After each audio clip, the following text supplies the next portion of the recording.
John Ivers, his enslaver. But he marched up this hill that day and found the enlistment officer and put his X on the enrollment form, and from there on his life changed. He was no longer considered enslaved, but he wasn't really free as a military man. But he and 45 others enlisted that day. In the course of the summer through late August, there were 75 men that also enlisted before they put them on riverboats and sent them south, which was always the thing to avoid if you were enslaved, but ironically, sent south to Helena, Arkansas to serve a 3-year enlistment here. As the men enlisted here, they encamped out to the west of town, where most of the other Union soldiers were encamped, and learned Army life. And but it wasn't until late August, early September that the men that were enlisted here were put on a steamship and sent down to Helena, Arkansas.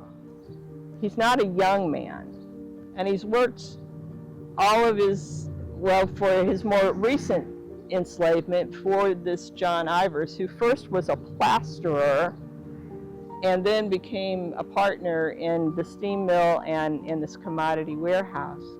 And so he had apparently some lung problems anyway, but he was able to enlist. He was deemed fit enough for that. But when he got to Helena, the conditions were really miserable. And by, I believe, late September, he had actually died of some lung disease, whether it was consumption or he already had tuberculosis. It's unknown, but his service was actually very short. And the big story, though, and one of the reasons that Ivers Square is Ivers Square, is that his widow, many years later, trying to find out what happened to Jim, and then finally, with the help of lawyers and others in town, realizing she was eligible for a widow's pension, she began to apply for that, and it took many tries. And that's where I got most of the information about Jim and Harriet's backstories, were in the affidavits and the testimonies of Harriet, but also Ivers, John Ivers, and what we knew of them.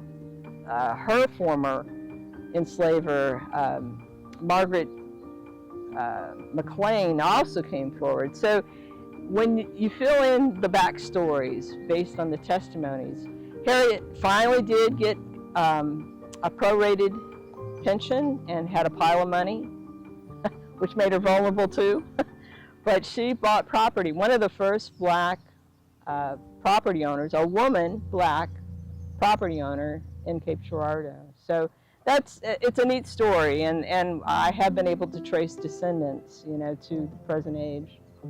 The story is deeply buried in local history, and when I found it, I was compelled and felt responsible to put it in a form that would be on a shelf in a library, and hopefully find some other ways to make it more visible. And so the statue and naming this park after one of the families was an important part of hopefully getting people to say, what happened here? Why is this here? But to be a legit historian, I think you need to put it on paper, and you need to cite your sources, and you need to make it traceable, verifiable, authentic, with as many of those cited sources as possible. So that's my ultimate dream. I'm feeling my way through this. I had to learn the history, I had to learn how to do the research, but now the process of actually writing, editing, and printing, publishing a book is where I'm at right now. And it is a project that burns in my heart, but has been sidelined a few different times because of personal responsibilities with extended family. But before I get any older, hopefully I'm wiser, and now hopefully is the time. So I'm trying to navigate that. And I'm a woman, and I'm more interested in their personal stories, Yes, it was their enlistment that hooked me, and I can cite their military history. But I want to know and tell a story that is more animated and more fleshed out than that. And as I can find it, and it is available, to tell who they loved, where they lived, who were their neighbors, what was the nature of their enslavement. Was it more free, like Jim? He wasn't free, but he lived on the riverfront, you know, and he had a lot of opportunities to move at will doing the work of his enslavers. Others were more in a plantation model, working fields and much more demanding kind of life.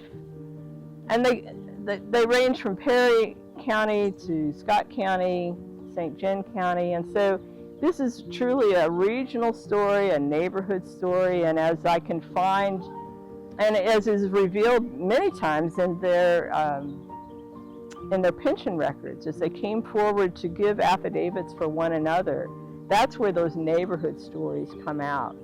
And so I think that's interesting, and that's part of the history. Yes, there were men who approached their freedom right here because they were brave enough to speculate on the total unknown. How they had no idea how this was going to end up. We know that, you know, the war ends and freedom comes, but they didn't. And that so they, in many ways, chose one enslavement for another.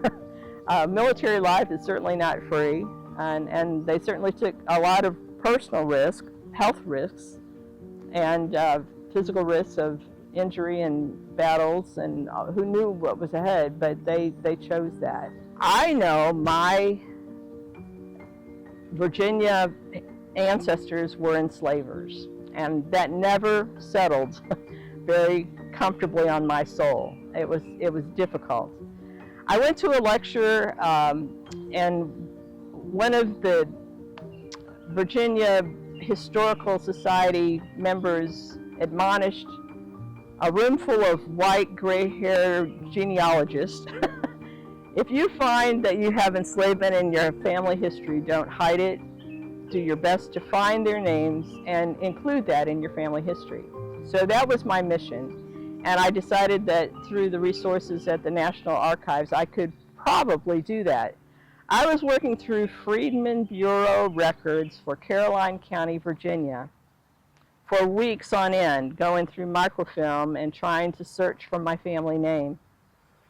Day by day, I'd go to the archives. I would go to the room that warehouses all the microfilm. I thought I was at the right cabinet in the right drawer. I opened the drawer and thought, oh, nope, wrong drawer. But as I closed the drawer, my eye scanned the top of the labels on the boxes. And one of the boxes said Cape Girardeau. There's only one Cape Girardeau, and curiosity always gets the best of me.